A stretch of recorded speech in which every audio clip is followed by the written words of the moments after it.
বন্ধুরা, 24শে জুলাইয়ের কর্মক্ষেত্রে তোমাদের প্রত্যেককে স্বাগত।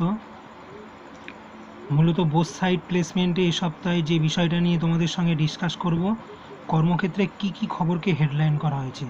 প্রথম খবর যেটা, স্টেট ব্যাংকে 995 স্পেশালিস্ট অফিসার। এই রিক্রুটমেন্টটা অনেকগুলো রয়েছে, অনেকগুলো পোস্ট রয়েছে, দেখে তোমরা সেই মতো অ্যাপ্লাই করতে পারো। সেনাবাহিনীতে রয়েছে 379 গ্র্যাজুয়েট ইঞ্জিনিয়ার, এরকম একটা বিজ্ঞাপন। পাশাপাশি মধ্য রেলে রয়েছে 2424 জন ট্রেড অ্যাপ্রেন্টিস, অর্থাৎ যারা ITI পাস করেছো তারা বিভিন্ন ট্রেড হিসাবে অ্যাপ্লাই করতে পারো।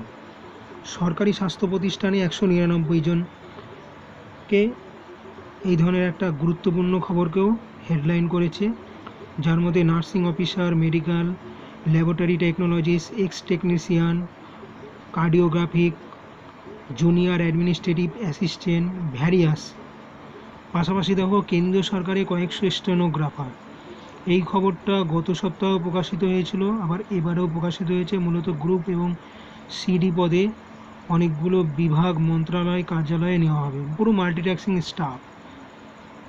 পাশাপাশি দেখো, আর একটা ইন্ডিয়ান অয়েলে 435 জনের একটা রিক্রুটমেন্টের খবর বেরিয়েছে, সেটাও একাধিক পোস্ট। মূলত যাদের ইঞ্জিনিয়ারিং পাস করা রয়েছে ডিগ্রির ওপরে, তারাই কিন্তু এখানে অ্যাপ্লাই করতে পারছে। আর পাশাপাশি নৌবাহিনীতে 737 জনের আর একটা গুরুত্বপূর্ণ রিক্রুটমেন্টের খবর বেরিয়েছে। তোমরা অবশ্যই চ্যানেলটাকে দেখো, লাইক করো, শেয়ার করো, সাবস্ক্রাইব করো এবং নিজের মতামত জানাও।